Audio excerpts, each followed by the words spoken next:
성도 여러분, 안녕하십니까? 다시 뵙게 되어 반갑습니다. 오늘도 로마서 8장 28절 말씀을 함께 읽겠습니다. 시작! 우리가 알거니와 하나님을 사랑하는 자, 곧 그의 뜻대로 부르심을 입은 자들에게는 모든 것이 합력하여 선을 이루느니라.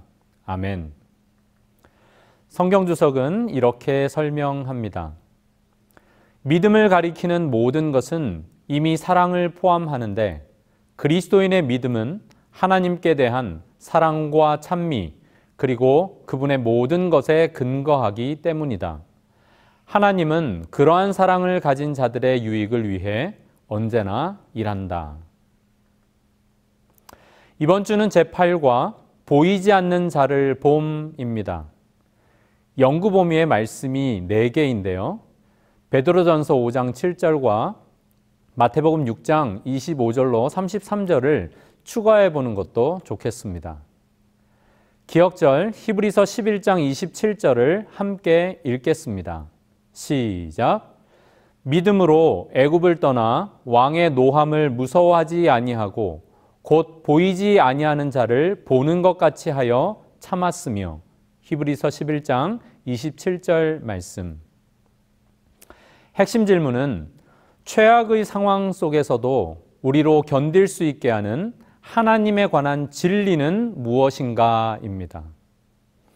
오늘 핵심 단어는 조금 긴데요. 이제 주님을 봄으로 정해봤습니다. 너무나 잘 알려진 찬미가 116장 자비로운 주 하나님, 이 찬양은 미국의 이 토속 멜로디에 또 신앙적인 가사를 얹은 그런 아주 잘 알려진 찬양입니다. 이 찬양 가사를 읽다 보면 놀라우신 하나님의 은혜, 그리고 1절 마지막에 But blind now I see 이렇게 표현이 되어 있어요. 내가 보지 못했지만 이제는 내가 봅니다 라고 되어 있는 것이죠. 영어에서 I see 라고 하는 것은 내가 본다 라는 뜻도 있지만 내가 알겠습니다 라는 뜻도 있습니다. 이 핵심어를 좀 생각하면서 이번 과를 함께 나아가 보시면 좋겠습니다. 최악의 상황 속에서도 우리로 견딜 수 있게 하는 하나님에 관한 진리는 무엇인가요? 하나님은 사랑이라는 말씀 아닐까요? 하지만 이 말씀은 종종 오해되거나 왜곡되어 왔습니다. 가려 뽑은 기별 1권 311쪽부터 있는 말씀입니다. 하나님께서는 당신의 독생자를 죄인들을 위하여 죽도록 주실 때에 타락한 인간에게 비할 데 없는 사랑을 나타내 보이셨다. 우리는 하나님은 사랑이심이라는 성경 말씀에 대하여 완전한 믿음을 가지고 있으나 아직도 많은 수의 사람들이 수치스럽게도 이 말씀의 뜻을 더럽혔으며 그 의미에 대하여 거짓된 해석을 함으로 위험한 과오를 범하고 있다. 하나님의 거룩한 율법만이 우리가 신령한 애정을 평가할 수 있는 유일한 표준이 된다. 만일 우리가 하나님의 율법을 우리의 표준으로 받아들이지 않는다면 우리는 우리들 자신의 표준을 세우게 된다. 하나님께서는 우리에게 당신의 사랑에 대한 고귀한 허락들을 주셨으나 우리는 여호와를 범죄를 간과하시고 죄악에 대하여 눈 감아주시는 자애로움을 가지신 분으로 생각해서는 안 된다. 창조주께서는 당신의 피조물들을 사랑하시지만 우리 세상에 재앙을 가져온 범죄를 영속시키며 의보다 죄를, 진리보다 오류를 더욱 사랑하는 자에게는 진리의 하나님께서 은총을 베푸시지 않으실 것이다. 진리와 의의 길에는 십자가가 놓여 있다. 많은 사람들은 하나님의 요구들, 곧 당신의 거룩하신 계명들을 그릇 해석하며 저들의 양심을 건드리지 않은 범위에서 혹은 저희 사업 관계에 불편을 받지 않는 한도에서 저들 멋대로 해석한다. 그러나 오직 진리만이 성확해 하는 매개물이다. 매일의 제목에서 하나님에 관한 진리들이 무엇인지 찾아보시기 바랍니다. 일요일 우리 아버지의 풍성하심에서는 하나님의 선하심, 곧 그분의 어떠하심에 대해서, 월요일 예수님의 이름으로에서는 응답하시는 하나님, 즉 성육신과 희생에 대해서, 화요일 부활의 능력에서는 부활하신 구세주, 그분의 부활의 능력에 대해서, 수요일 우리의 모든 염려를 내어 맡김에서는 보살피시는 하나님에 대해서, 목요일 하나님을 볼 수 없어도 신실히 행함에서는 위기에서 건지시는 하나님에 대해서, 그리고 금요일 더 깊은 연구를 위해에서는 인도하고 이루시는 성령님에 대해 깊이 묵상해 볼 수 있습니다. 이번 주 교과는 두 가지 주제를 강조합니다. 첫째, 문제에 대한 최선의 해결책이 하나님께 있음을 신뢰하지 않을 때 의심이 생긴다는 것입니다. 둘째, 우리 믿음의 가장 위대한 기초는 그리스도 그분, 그리고 그분의 성육신, 우리를 위한 희생, 그리고 그분의 부활입니다. 우리가 풀무불, 즉 도가니를 극복할 수 있도록 우리의 죄와 고통, 죽음을 짊어지시는 예수님은 하나님의 분명한 증거가 되십니다. 첫째 날은 우리 아버지의 풍성하심입니다. 혹시 여러분 곁에 누군가가 있다면 여기 화면에 적힌 대로 한 줄씩 번갈아 외쳐보면 어떨까요? 첫 번째 줄은 왼쪽에 계신 분이, 두 번째 줄은 오른쪽에 계신 분이 외쳐주시면 되겠습니다. 한번 해보겠습니다. 시작. 하나님은 선하십니다. 언제나. 다시요. 언제나 하나님은 선하십니다. 좀 어색하셨죠? 영미권에서 그리스도인들이 종종 이렇게 합창하듯이 외치는 걸 제가 경험한 적이 있습니다. God is good 하면 all the time, all the time, God is good 이렇게 표현합니다. 하나님은 선하십니까? 정말요? 언제 그렇던가요? 매일, 매 순간. 그런데 때때로 이 진실을 의심하게 되는 순간이 있지 않던가요? 첫째, 내가 간절히 원하는 것과 하나님이 내게 원하는 것이 서로 다를 때. 둘째는 내가 믿는 것과 지금 내가 경험하는 것이 서로 다르다고 여겨질 때일 것입니다. 나의 이 오감을 만족시켜주는 어떤 것이 나에게 정말 유익한 것이라고 굳게 믿고 있는데 그걸 하나님이 뭐하지 않으시면요? 허락하지 않으시면 때론 하나님께 화를 내고 따지기도 하는 것이죠. 이때 우리에게 필요한 것은 무엇일까요? 바로 믿음이라고 성경은 말합니다. 첫째 날은 우리 아버지의 풍성하심이라는 제목 가운데 이어지고 있는데 우리가 익히 잘 읽었던 로마서 8장 28절부터 39절에서 하나님의 선하심, 그의 풍성하심을 잘 드러내는 부분을 읽으시면서 한번 밑줄을 그어보시면 좋겠습니다. 제가 28절부터 읽습니다. 우리가 알거니와 하나님을 사랑하는 자, 곧 그의 뜻대로 부르심을 입은 자들에게는 모든 것이 합력하여 선을 이루느니라. 하나님이 미리 아신 자들을 또한 그 아들의 형상을 본받게 하기 위하여 미리 정하셨으니 이는 그로 많은 형제 중에서 맏아들이 되게 하려 하심이니라. 또 미리 정하신 그들을 또한 부르시고 부르신 그들을 또한 의롭다 하시고 의롭다 하신 그들을 또한 영화롭게 하셨느니라. 그런즉 이 일에 대하여 우리가 무슨 말 하리요? 만일 하나님이 우리를 위하시면 누가 우리를 대적하리요? 자기 아들을 아끼지 아니하시고 우리 모든 사람을 위하여 내주시니가 어찌 그 아들과 함께 모든 것을 우리에게 주시지 아니하겠느냐? 누가 능히 하나님께서 택하신 자들을 고발하리요? 의롭다 하신 이는 하나님이시니 누가 정죄하리요? 죽으실 뿐 아니라 다시 살아나신 이는 그리스도 예수시니 그는 하나님 우편에 계신 자요 우리를 위하여 간구하시는 자시니라. 누가 우리를 그리스도의 사랑에서 끊으리요? 환난이나 곤고나 박해나 기근이나 적신이나 위험이나 칼이랴. 기록된 바 우리가 종일 주를 위하여 죽임을 당하게 되며 도살 당할 양같이 여김을 받았나이다 함과 같으니라. 그러나 이 모든 일에 우리를 사랑하시는 이로 말미암아 우리가 넉넉히 이기느니라. 내가 확신하노니 사망이나 생명이나 천사들이나 권세자들이나 현재일이나 장래일이나 능력이나 높음이나 깊음이나 다른 어떤 피조물이라도 우리를 우리 주 그리스도 예수 안에 있는 하나님의 사랑에서 끊을 수 없으리라. 아멘. 밑줄을 좀 그어 보셨습니까? 하나님의 선하심과 풍성하심의 그 근거를 이 말씀에서 발견하셨습니까? 우리 안교 소그룹에서 나의 밑줄이 무엇인지 서로에게 소개해 주시면 좋겠습니다. 특히 32절은 자기 아들도 주셨는데 그 아들과 함께 모든 것을 주실 것이라고 확증해 주고 있습니다. 하나님의 선하심에 대한 의심이 들 때 사도 바울의 이 힘 있는 외침을 함께 기억해야 하겠습니다. 증언보감 2권 223쪽 말씀입니다. 어떤 사람도 항상 의심을 품고 위축되어 떨면서 그리고 자신의 길에 불평의 씨를 뿌리면서 걸어가서는 안 된다. 오히려 모든 사람은 하나님을 바라보고 그분의 선하심을 깨닫고 그분의 사랑 안에서 즐거워해야 한다. 그대들은 모든 힘을 다 동원하여 위를 쳐다보고 그대들의 어려움을 내려다보지 말라.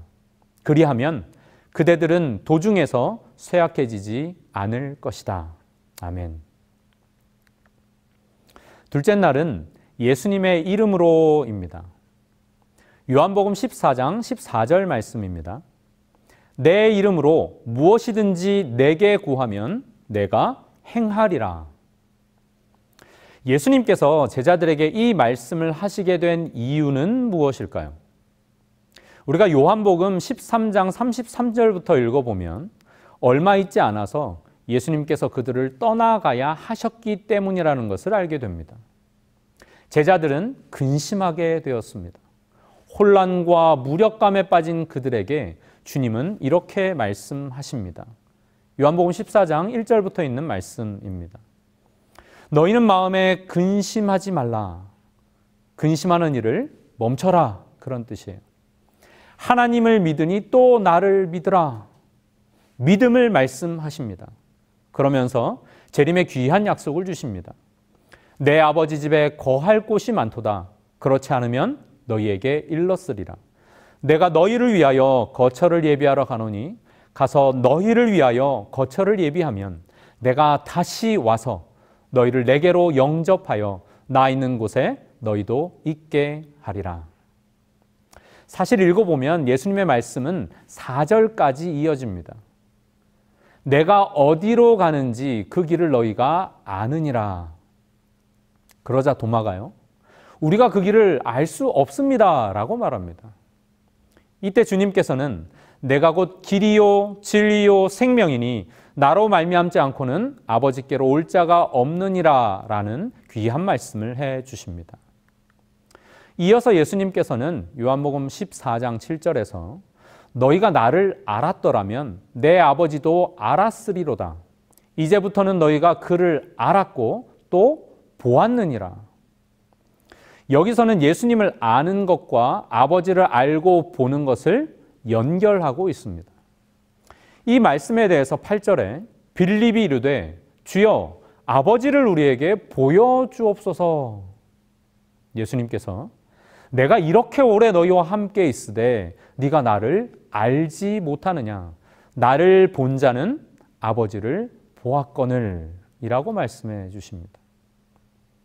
그리고 10절요. 내가 너희에게 이르는 말은 스스로 하는 것이 아니라 아버지께서 내 안에 계셔서 그의 일을 하시는 것이라. 그렇지 못하겠거든 행하는 그 일로 말미암아 나를 믿으라. 그리고 하나님의 일에 대하여 연이어 말씀하시기를 12절에 내가 진실로 진실로 너희에게 이르노니 나를 믿는 자는 내가 하는 일을 그도 할 것이요 또한 그보다 큰 일도 하리니 이는 내가 아버지께로 감이라. 너희가 내 이름으로 무엇을 구하든지 내가 행하리니 이는 아버지로 하여금 아들로 말미암아 영광을 받으시게 하려 함이라. 그리고 우리가 살폈던 14절이 나옵니다. 내 이름으로 무엇이든지 내게 구하면 내가 행하리라 라고 하신 것입니다. 혹시 이 14절 말씀을 내가 떠나가는데 너희가 근심하지 않도록 내가 이렇게 백지수표를 하나 줄게로 읽고 계시지는 않으십니까? 마치 예수 그리스도의 이름으로 서명을 마지막에 해두고 위에다가 원하는 금액을 마음껏 적으면 다 주시겠다는 말씀일까요? 우리는 예수님의 이름으로 기도합니다. 아멘으로 우리의 기도를 마칩니다. 어떤 기도이든지 마지막에 이 말을 넣으면 다 된다는 그런 뜻일까요? 과연 예수님의 이름으로 구한다는 것은 무슨 뜻일까요? 결은 좀 다르지만 문득 언어학자 김진애 교수의 말끝이 당신이다의 한 구절이 생각났습니다. 말의 성패는 말끝에 달려 있다. 특히 어미를 어떻게 쓰는지 보면 그 사람의 마음 상태, 성격, 타인과의 관계, 지위가 드러난다. 이런 구절을 보면서 우리가 예수님의 이름으로 맞춰지는 기도와 같은 삶을 산다면 그 삶은 누구를 드러낼 수 있을까 생각해 보게 되었습니다. 다시 12절로 돌아가 보면 예수님이 떠나신 후에 그분께서 하시던 일을 제자들이 할 뿐 아니라 그보다 더 큰 일, 즉 더 넓은 영역에서 그들이 확장해 나갈 것이라고 말씀하십니다. 그리고 13절에서 내 이름으로 무엇을 구하든지 내가 행하리라고 말씀하시는 이유를 설명하십니다. 이는, 즉 이유는 아버지로 하여금 아들로 말미암아 영광을 받으시게 하려 함이라 그랬어요. 하늘 아버지께 영광이 되는 일을 위하여 예수님의 이름으로 구하라는 것입니다. 그렇다면 내가 행하리라 약속해 주셨습니다. 분명합니까?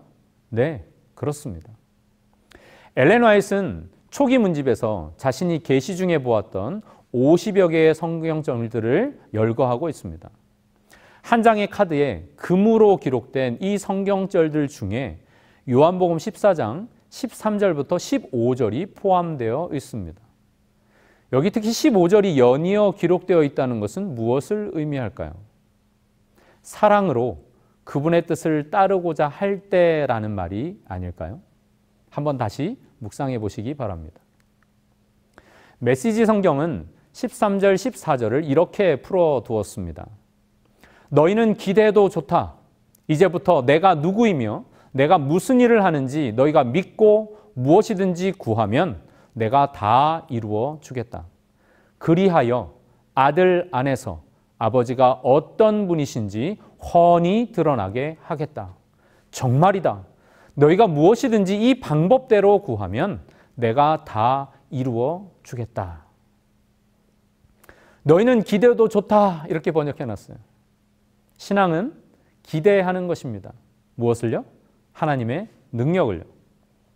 때로는 하나님의 능력이 갈릴리 호수의 폭풍을 잠잠케 하시던 그 극적인 모습일 수도 있지만 때로는 겟세마네 동산에서 피땀 흘리며 기도하던 예수님에게처럼 조용하고 보이지 않게 임할 수도 있습니다. 하지만 바르게 이해해야 합니다. 예수님의 이름으로 구하는 것은 나의 소원 성취를 위한 부적을 붙이는 것이 결코 아닙니다. 기도와 삶의 우선순위를 재조정해서 나 자신이 아니라 하나님과 그의 나라에 중점을 두는 것입니다. 우리의 기도는 예수 그리스도가 누구이신지를 믿는 그 믿음 안에서 하나님이 어떤 분이신지를 밝히 드러내는 그런 기도입니까? 우리의 생활은 예수님께서 이 땅에서 하시던 그 일을 이어받아서 그분의 나라를 확장하는 삶입니까?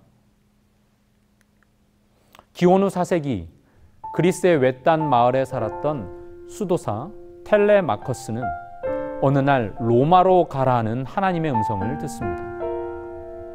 즉시 순종하는 마음으로 로마를 향해 걷고 또 걸어서 몇 주일 만에 큰 축제가 열리는 이 로마에 도착했습니다.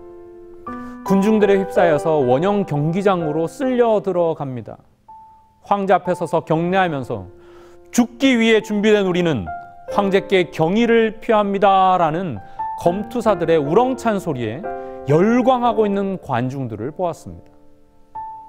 검투사들은 군중들의 쾌락을 위해 죽을 때까지 싸우려고 하고 있었어요. 텔레마커스는 그것이 하나님께서 원하시는 일이 아니라는 것을 확신했습니다. 그는 군중 가운데서 예수 그리스도의 이름으로 멈추십시오라고 외쳤지만 아무도 듣지 않았습니다.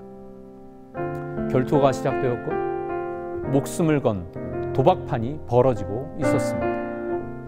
텔레마커스는 군중을 뚫고 앞으로 나아가면서 손을 막 내저으면서 힘을 다해 외쳤습니다.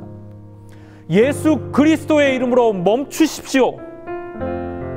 그에게 욕설을 막 퍼붓던 군중들을 뒤로하고 그는 관중석을 넘어서 원형 경기장 중앙의 모래사장으로 뛰어 들어갔습니다. 사람들은 이런 난입도 계획된 쇼의 일부분이라고 생각하고 다들 환호하고 웃기 시작했지만 금세 그의 태도를 보니까 이게 뭐가 아니에요? 쇼가 아니에요. 진짜라는 걸 알게 되었습니다. 그들의 웃음은 분노로 변합니다. 텔레마커스가 검투사들에게 멈추라고 온몸으로 탄원하며 애쓰는 동안 한 검투사가 검을 들어서 그를 찔렀습니다. 그는 피를 토하며 그 모래 바닥에 쓰러졌어요. 군중들과 검투사들에게 아주 작지만 분명한 음성으로 예수 그리스도의 이름으로 멈추십시오라고 말하며 그는 숨을 거두었습니다. 이상한 일이 벌어졌습니다. 검투사들은 더 이상 싸우지 않았고 무거운 침묵이 이 원형 경기장 안에 내려앉았습니다. 관중석 맨 위쪽에 한 남자가 출구 쪽을 향해 빠져나갔고 다른 사람들도 그 뒤를 따랐습니다. AD 391년이었습니다. 그날이 로마 원형 경기장의 마지막 싸움이었습니다. 많은 사람들이 즐겁게 생각하는 일, 늘 해오던 일이 만일 하나님의 뜻에 합당하지 않는 죄악일 때 예수 그리스도의 이름으로 멈추십시오.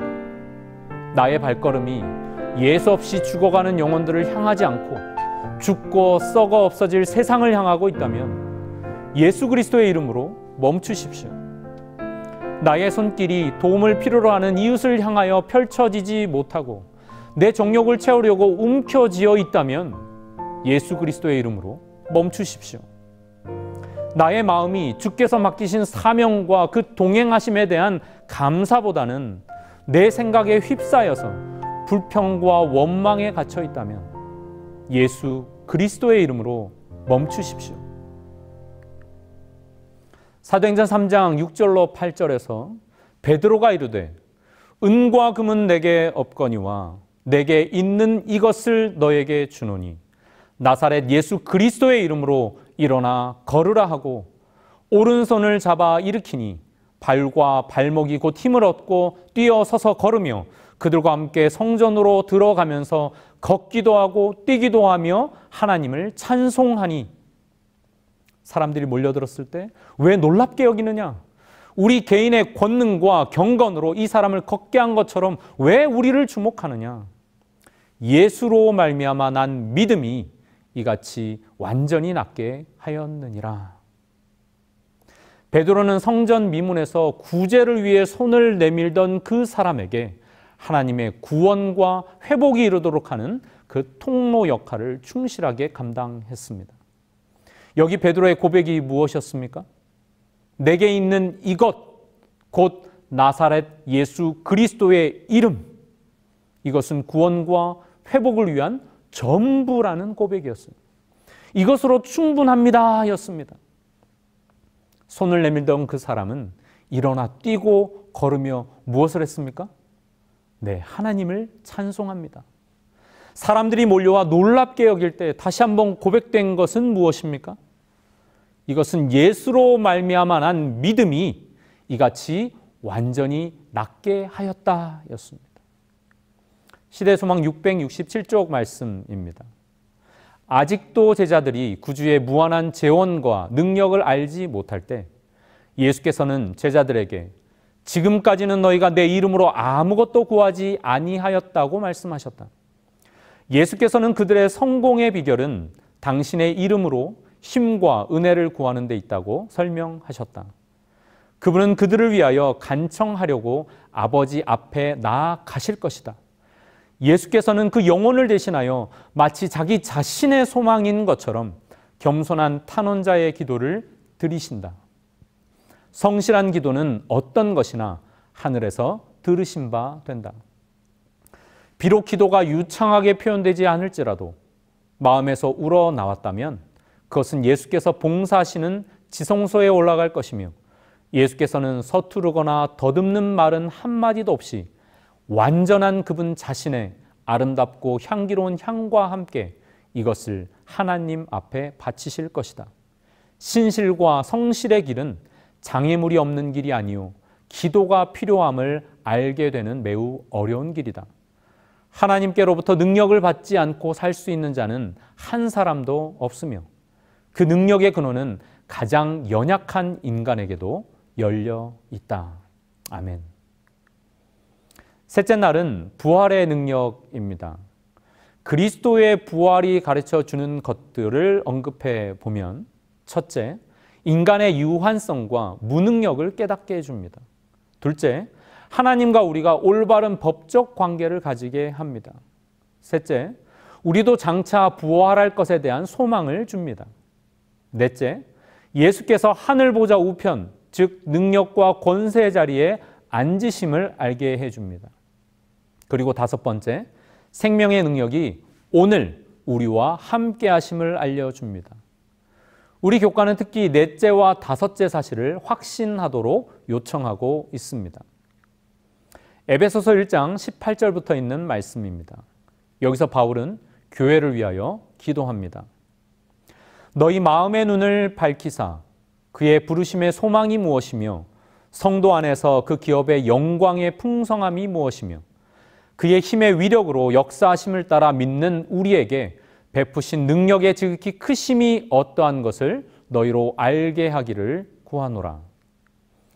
그리고 부활의 능력이 어떠한 것인지를 이어서 선포합니다. 21절입니다.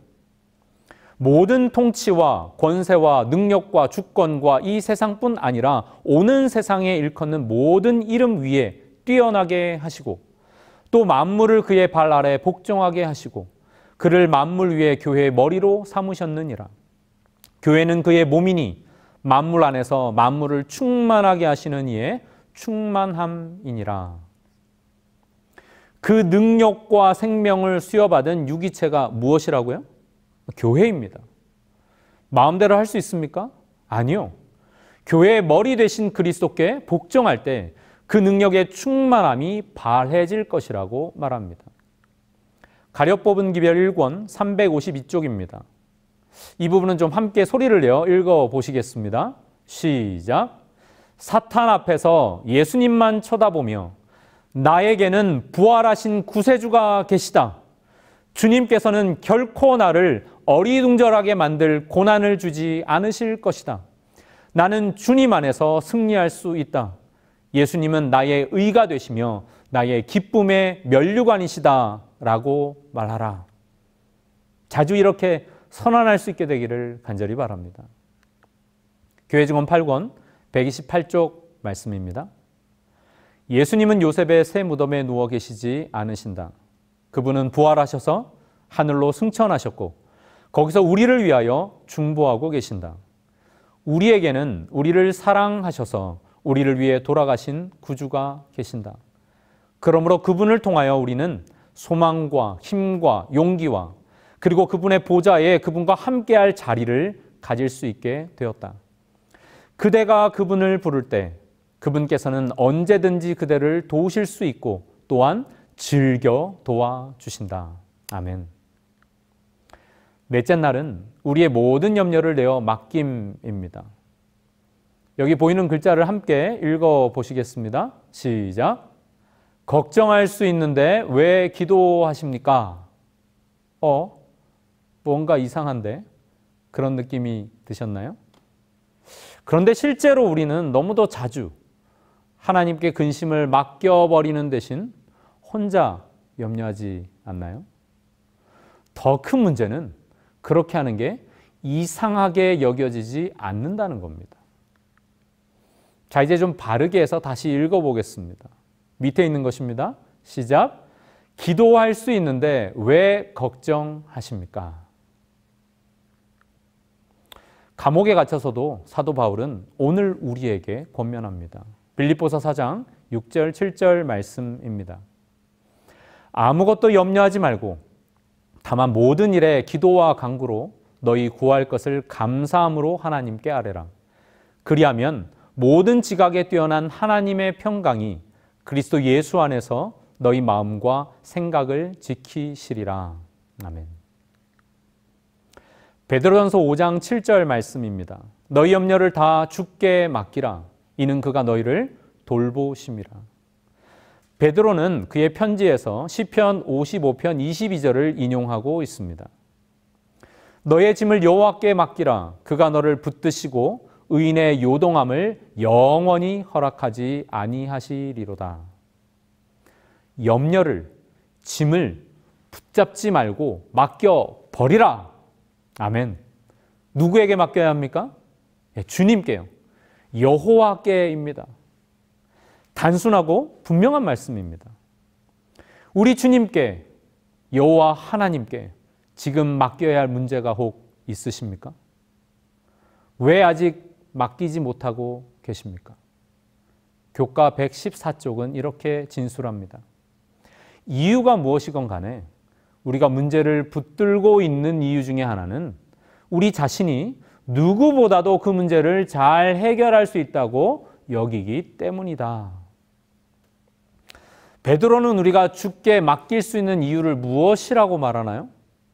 이는 그가 너희를 돌보심이라. 왜 아직 맡기지 못하고 있을까요? 그분의 돌보심을, 그분의 관심을 내가 아직 신뢰하지 못하기 때문입니다. 아, 이건 전적으로 내 실수와 잘못 때문에 생긴 어려움이고 고난인데 딴 건 몰라도 이건 안 될 것 같은데 혹시 그런 마음이 드시나요? 괜찮습니다. 여호와께 맡기시기 바랍니다. 퀴즈입니다. 예전에 여름 성경학교 때 사용했던 자료에서 발견한 문제인데요. 문제 드립니다. 사자굴의 다니엘이 죽지 않은 비결은 무엇일까요? 1번, 채식을 해서 맛이 없어서. 2번, 이스라엘 수입산이라서. 3번, 호랑이에게 물려가도 정신만 차리면 살 수 있기 때문에. 4번, 죽은 척 했기 때문에. 5번, 염려를 믿음으로 주께 맡겼기 때문에. 정답은 무엇일까요? 네, 5번입니다. 이 문제의 정답 해설은 이렇게 기록되어 있습니다. 베드로전서 5장 8절 9절 바로 이어지는 구절을 설명하고 있어요. 근신하라 깨어라 너희 대적 마귀가 우는 무엇같이? 사자같이 두루 다니며 삼킬 자를 찾나니 너희는 믿음을 굳게 하게 하여 그를 대적하라. 이는 세상에 있는 너희 형제들도 동일한 고난을 당하는 줄을 알미라. 염려를 맡기지 않으면 사탄 사자에게 물려요. 주변에 사자 이빨 자국이 있는 친구를 위로하고 믿음을 가질 수 있도록 격려해 주세요. 그랬어요. 사탄이 무엇처럼요?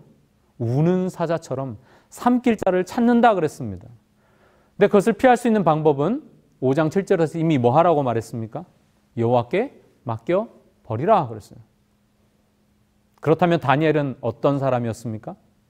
여호와께 모든 염려, 자신의 삶의 짐을 다 맡겨 버린 사람이었습니다. 우리도 그렇게 되기를 간절히 바랍니다. 열왕기하 6장 17절에 보면 기도하여 이르되 여호와여 원하건대 그의 눈을 열어서 보게 하옵소서 하니 여호와께서 그 청년의 눈을 여심해 그가 보니 불말과 불병거가 산에 가득하여 엘리사를 둘렀더라. 우리가 잘 아는 엘리사의 한 이야기입니다. 여호와께서 우리의 눈을 뜨게 해 주시기를 간절히 기도합니다. 다섯째 날은 하나님을 볼 수 없어도 신실히 행함입니다. 이사야 40장 27절 말씀입니다. 야곱아 어찌하여 내가 말하며 이스라엘아 내가 이르기를 내 길은 여호와께 숨겨졌으며 내 송사는 내 하나님에게서 벗어난다 하느냐. 이스라엘 백성의 이 탄식을 쉬운 성경으로 다시 읽어보겠습니다. 여호와께서는 나의 어려움을 모르고 계신다. 내 하나님께서는 나의 간절한 부르짖음을 무시하신다. 이런 백성들의 탄원에 하나님의 답변은 무엇입니까? 이어지는 28절입니다. 너는 알지 못하였느냐? 듣지 못하였느냐? 영원하신 하나님 여호와 땅끝까지 창조하신 이는 피곤하지 아니시며 곤비하지 않으시며 명철이 한이 없으시며 피곤한 자에게는 능력을 주시며 무능한 자에게는 힘을 더하시나니 소년이라도 피곤하며 곤비하며 장정이라도 넘어지며 쓰러지되 오직 여호와를 앙망하는 자는 새 힘을 얻으리니 독수리가 날개치며 올라감 같을 것이요 다른 박질하여도 곤비하지 아니하겠고 걸어가도 피곤하지 아니하리로다. 아멘. 구약 에스더서의 특징은 이렇게 설명됩니다. 하나님의 이름이 단 한 번도 언급되지 않은 책, 그러나 하나님의 임재와 섭리로 가득한 책. 하나님의 백성을 죽이라는 법령이 반포될 때 하나님께서 그 자신들을 버리셨다고 생각하기는 얼마나 쉬울까요? 하지만 하나님께서는 두려워 말라고 말씀하십니다. 하나님의 이름이 한 번도 언급되지 않았다 할지라도 하나님은 온 세상에 충만하십니다. 복음교육자 262쪽에 있는 말씀입니다. 비록 흑암 중에 쌓여 도무지 앞길을 볼 수 없는 때라도 하나님의 명령을 쫓아 앞으로 전진하자. 주저하며 의심하는 자 앞에서는 앞길을 막는 장애물이 결코 없어지지 않을 것이다. 모든 불안과 실패나 패배의 위험이 다 없어지기까지 전진하기를 꺼려하는 자는 결코 전진하지 못할 것이다. 믿음은 눈앞에 있는 어려움을 생각하지 아니하고 그 앞을 넘어다 보는 것이며 또 우리가 보이지 아니하는 전능하신 분을 의지할 때 결코 우리의 앞이 막히지 않을 것이다. 여섯째 날 더 깊은 연구를 위해 제시된 선지자와 왕의 왕후 에스더 시대의 부분을 살펴보시기를 바랍니다. 엘레나에서 원고 6권 225쪽 말씀입니다.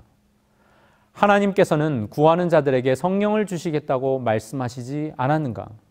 그리고 이 성령님은 실제적이고 참된 인도자가 아니신가? 어떤 사람들은 하나님의 말씀이 마치 추측에 의해 기록된 듯이 하나님 믿기를 주저한다. 그들은 주님께서 교훈해 주시기를 기도하지만 하나님의 보증의 말씀을 신뢰하지 않는다. 우리가 하늘 아버지께 기꺼이 배우려는 정신과 열망을 가지고 겸손히 나아간다면 왜 그분께서 당신의 약속을 성취하실 것에 대해 의심하는가? 우리는 한순간이라도 그분을 의심함으로써 그분께 욕을 돌려서는 안 된다. 우리가 하나님의 뜻을 알고자 할 때에는 그분의 뜻을 행함에 있어 인도함을 받고 있으며 축복을 받고 있다고 믿어야 한다. 우리는 하나님의 교훈을 그릇 해석하지 않기 위해 우리 자신을 신뢰하지 말고 기도하는 마음으로 그분을 의뢰하며 성령께서 어떻게 그분의 계획과 섭리를 이행하시는지를 바르게 깨닫도록 이끌어 주심을 믿어야 한다. 보이지 않는 자를 봄.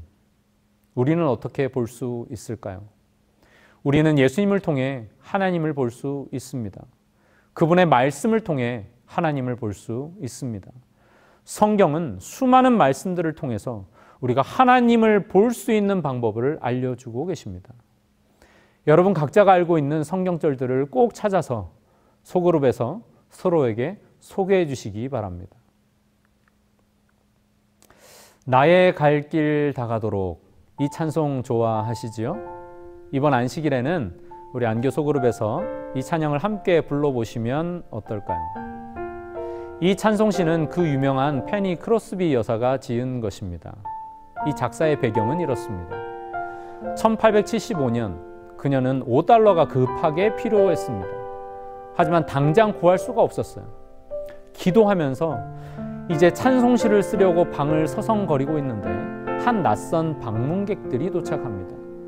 그들은 방으로 들어왔고 짧은 대화를 마치면서 이제 나가면서 서로 악수를 하는데 이 손에 뭔가가 잡혔습니다. 무엇이었을까요? 바로 그 5달러였어요. 그녀는 즉시 하나님께 감사함으로 찬송시를 적었는데 그것이 바로 이 찬송입니다. 나의 갈 길 다가도록 예수 인도하시니 내 주 안에 있는 긍휼 어찌 의심하리오.